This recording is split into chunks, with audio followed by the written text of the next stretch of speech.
7e jour, le sud.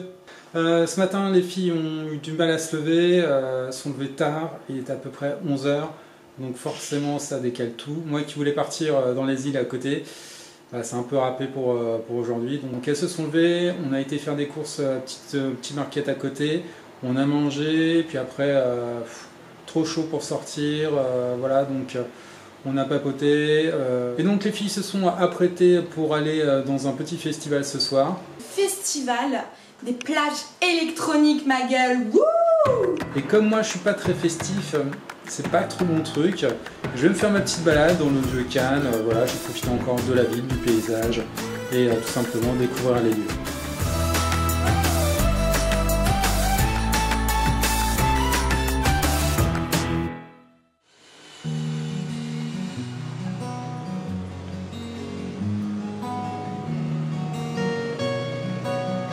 Dans l'Antiquité, c'est sur la colline du Suquet que vint s'installer le premier peuple italo-celtique, dominant à la fois la baie et l'intérieur des terres. Au Moyen Âge, les comtes de Provence y firent construire un château pour y asseoir leur autorité. Pour mettre le site à l'abri des attaques des corsaires et des sarrasins, l'abbé de Lérins entreprit la construction de la grande tour du Suquet. Vers 1178, le site est devenu un village fortifié, avec des maisons, un hôpital, des églises groupées autour du château. Le dynamisme commercial du lieu est étroitement lié à l'activité portuaire et à la riche et commerçante ville de Grasse.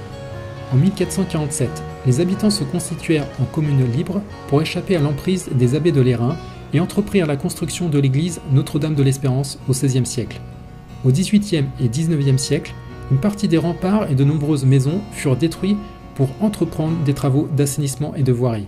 Le commerce maritime favorise la vie économique du village. Le port de Cannes se limite à une petite anse découpée par les rochers au pied des remparts de la ville. Décembre 1834, le grand chancelier d'Angleterre qui se rendait en Italie trouva la frontière fermée à cause d'un problème sanitaire. Il fit demi-tour vers Grasse et entama une escale dans une auberge de Cannes. C'est à ce moment que le destin de ce village de pêcheurs allait changer. Charmé par le lieu, le grand chancelier qui ne devait rester que quelques jours commanda la construction d'une résidence. 2 années s'écoulèrent et c'est toute la haute société londonienne qui vint assister à l'inauguration de la villa. À partir de ce moment, la commune commença un nouvel aménagement, des nouveaux quartiers apparurent pour accueillir la construction de demeures secondaires pour d'autres aristocrates anglais et européens. Nouveaux ports, élargissement du littoral, nouvelles maisons, villas, hôtels, commerces, tramways, etc. Il n'y a que les guerres qui ont pu ralentir le développement de Cannes et son dynamisme. La ville va encore asseoir davantage sa renommée avec la création d'un festival international du film en 1939. Viendront ensuite s'ajouter un bon nombre de festivals et de marchés internationaux. Bon, je suis arrivé un petit peu tard malheureusement, du coup le musée était déjà fermé, ce qui est un petit peu dommage. J'aurais bien voulu voir ce musée du centre là. Je le ferai peut-être une prochaine fois. Donc voilà, ce que je vais faire, je vais me redescendre, je me tâte encore sur ce que je vais manger, resto ou ce qu'on a acheté ce matin. Et je continue ma petite balade, tout simplement de marcher.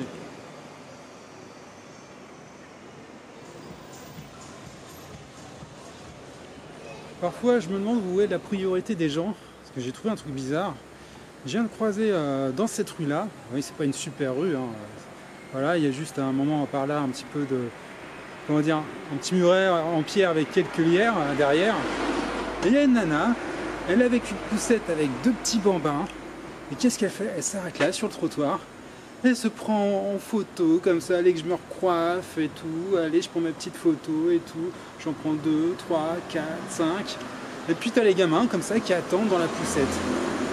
Je comprends pas, je ne comprends pas. Me voici de retour à l'appart, juste le temps d'une petite pause pour manger, avec quelques fruits, quelques légumes de saison, avec aussi un petit peu de protéines. Et puis les filles, alors je sais pas du tout, je pense qu'elles doivent être encore au festival, je sais pas quand est-ce qu'elles vont manger, si elles vont manger peut-être en rentrant à 1 h du mat ou pas du tout. Je suis au bord de la plage avec ma petite glace que j'ai déjà bien entamée. Par là, on va dire qu'il y a des plages privatives sur la Croisette. Quand on regarde bien un petit peu de haut, on voit qu'il n'y a pas grand monde, mais il y a quand même quelques clampins qui sont là et qui s'éclatent avec quelques musiques.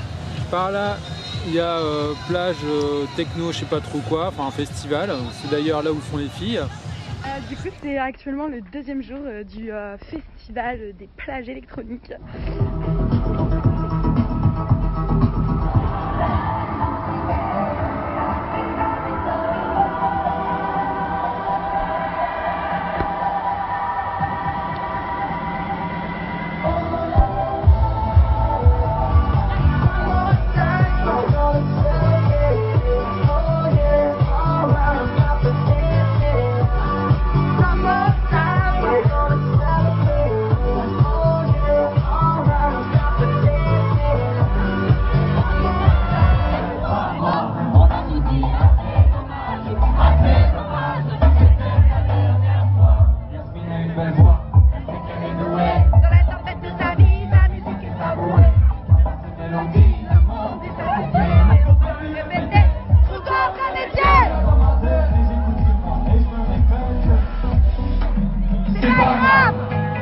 Tous les places en l'air, tous les places en l'air. Ce soir, dans le bac qui passe, ne pense plus à rien, rien pour rien.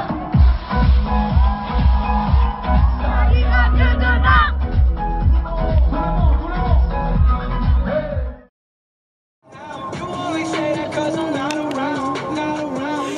Huitième jour dans le sud, on est à Nice. Ce matin, donc, on est parti de Cannes. Voilà, on a quitté le joli petit appartement qu'on avait, qui était très sympathique. On est parti sous la pluie malheureusement parce qu'il y a eu des grosses pluies qui sont arrivées un peu dans la nuit et un peu le matin. On a roulé et on est arrivé maintenant sur Nice dans notre superbe chambre d'hôtel. On est ravis. Petite chambre, alors petite table, on se tourne. Salut, coucou. Avec bien sûr le lit en hauteur. Et puis c'est tout, et là Jade qui essaie de se cacher mais comme qu'en fait c'est vraiment tout petit, c'est très très ridicule, avec la fenêtre où c'est marqué vous voyez peut-être pas, c'est marqué ne pas ouvrir la fenêtre, on sait pas à quoi elle sert du coup. Tiens, faut pas jeter le papier dans les toilettes parce que sinon ça tu peux montrer les superbes toilettes. Attention parce que c'est très grand, vous allez vous perdre dans 2-3. Voilà, attention, il y a un petit miroir quand même parce que on n'est pas des bâtards, des bâtards, pardon, excusez-moi. Là, petite douche. Ce qui est bien, c'est que la salle de bain se mélange. Hein. On s'y perd. T'as même pas filmé le truc marqué sol glissant. Hein, ah oui, je sais pas où. sur la porte. Elle est là. Avec un joli dessin quand même. Moi je pense qu'ils sont 5 hein, dans l'équipe marketing à faire ce genre de petits dessins. Ah, et ce petit dessin là, vous ne l'avez pas vu, il n'y a que nous. On vous fait une petite exclusivité. Attention. Attention à votre tête en vous levant. Là, c'est la fin de soirée. On a été manger chez l'ami Philippe et chez Marie. On a très très bien mangé. Ils nous ont reçus comme des rois. On a beaucoup parlé de philosophie, un petit peu on s'est raconté la vie, nos histoires personnelles. Et bien sûr, ça a aussi parlé de Modern, une super société de marketing de réseau. Et d'ailleurs, les filles là sont emballées et je pense qu'il y a du boulot.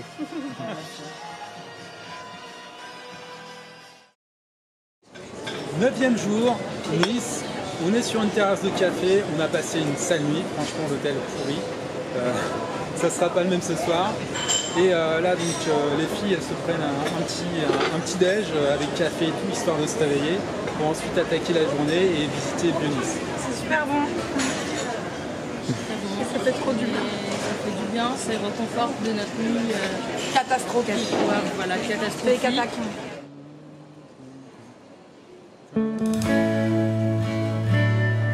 Nice, capitale de la Côte d'Azur, est située tout au sud-est, à 30 km de l'Italie, dans la baie des Anges. Nicaïa, premier nom de la ville, elle est fondée par les Grecs au IVe siècle avant Jésus-Christ. Elle sera vite incorporée dans l'Empire romain et rattachée à l'Italie. Elle va connaître les invasions wisigoths, ostrogoths, sarrasins. Durant le Moyen-Âge, elle fut l'alliée de Gênes et refoula à plusieurs reprises la domination des comtes de Provence. La ville basse est fortifiée au cours de la moitié du XIVe siècle.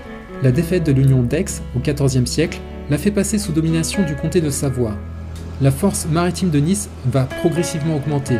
Ses fortifications ont été agrandies et ses routes améliorées. Elle subira plusieurs guerres entre la Savoie et la France. Louis XIV finira par ordonner la destruction de sa forteresse et des remparts. Cela entraîna des profondes modifications urbaines avec une population commençant à s'implanter en dehors du périmètre des anciens remparts.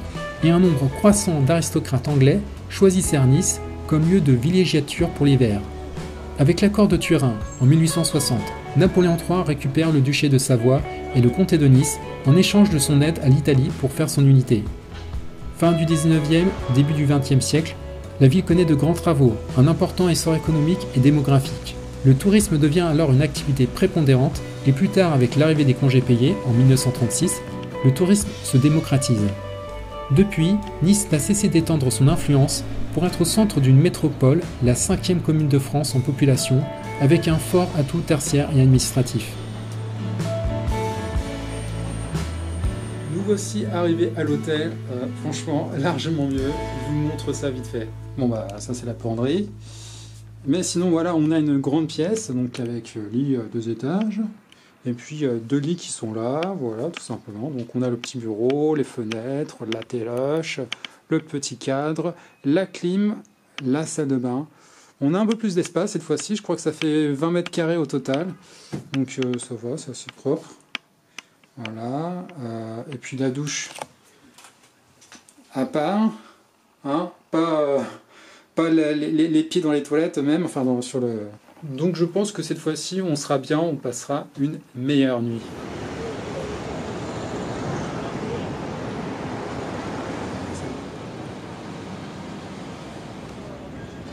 Là, cet après-midi je suis en balade, je suis avec l'ami Philippe qui est juste là.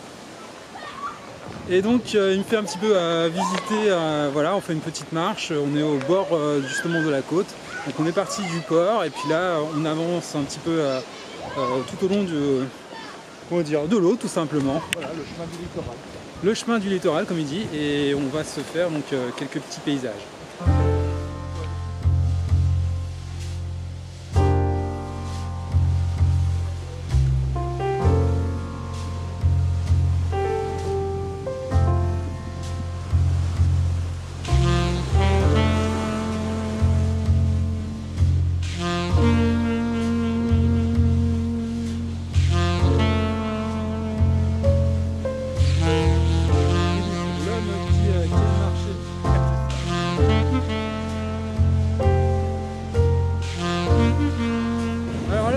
Se lève, la pluie arrive, donc on essaye de rejoindre les filles, elles sont posées au McDo, elles vont quitter la plage du coup, et on va essayer de voir pour se poser quelque part.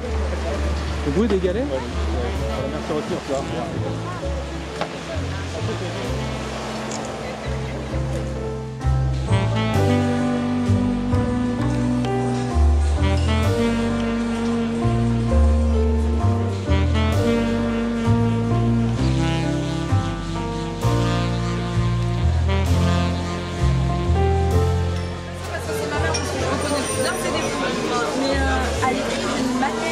La mer, elle était comment?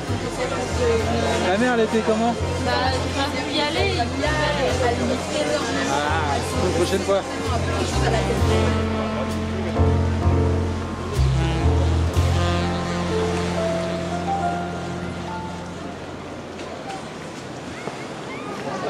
Après un petit retour à l'hôtel pour prendre une bonne douche, la journée a quand même été chaude et on a bien marché.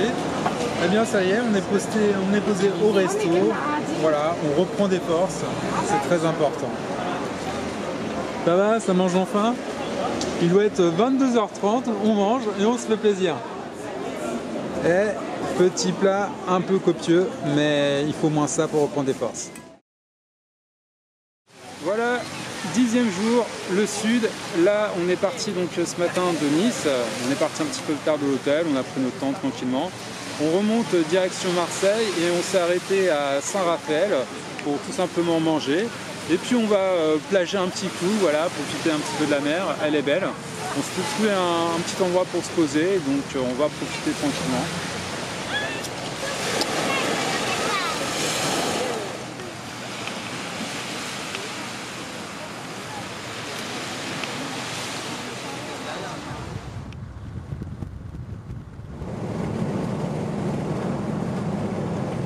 La route a été un petit peu longue, vous avez vu qu'on a fait une petite pause, on s'est baigné gentiment, enfin les filles se sont baignées, on a continué de rouler gentiment, elles se sont endormies sur le trajet mais je pense qu'elles en avaient besoin. Là on est à l'hôtel, on a pris une bonne douche parce qu'on en a vraiment aussi besoin et on va aller manger. Après un bon petit repas, retour chez l'ami Damien. Et là, on est en train de débattre de l'endroit où on va boire un verre, quel café. Il y a un petit peu de monde et il faut aussi caser tout le monde, prendre en considération est-ce qu'on vit à terrasse, si c'est pas terrasse. Voilà, donc ça débat et on va bientôt partir.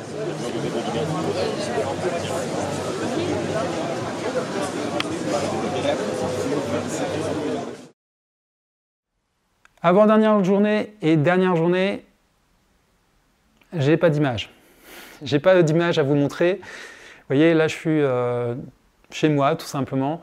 D'ailleurs, je filme ces images bien plus tard. Tout simplement parce que notre voyage, ça s'est un petit peu bousculé autrement. Le matin, on était à Marseille, on devait le soir être à Lyon, faire une dernière nuit là-bas encore, visiter le lendemain vite fait, puis rentrer.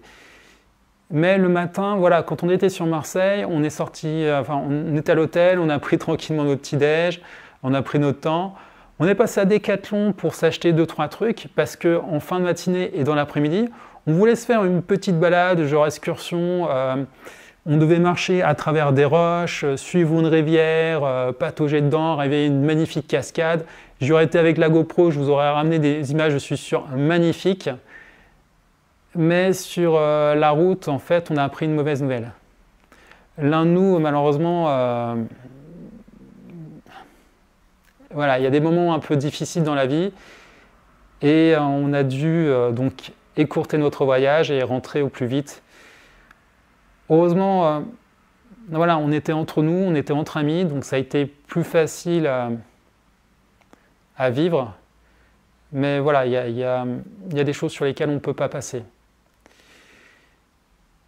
Mais tout ça, même si parfois il nous arrive des coups durs, justement, il faut savoir aussi se rappeler et se souvenir et profiter des moments qui sont essentiels et qui sont importants, des bons moments qu'on vit ensemble, qu'on partage, et voilà des choses justement qui font qu'on grandit aussi comme ça. Ce petit voyage, ce petit séjour, on a vu des choses magnifiques, des couchers de soleil, des plages, on a rencontré des gens qui sont superbes. Et justement pour finir, puisque je n'ai pas vraiment d'image sur cette dernière journée, ou peut-être 2-3 simplement photos en fait, tout simplement, je voudrais simplement revenir un petit peu en photo, justement sur notre petit séjour.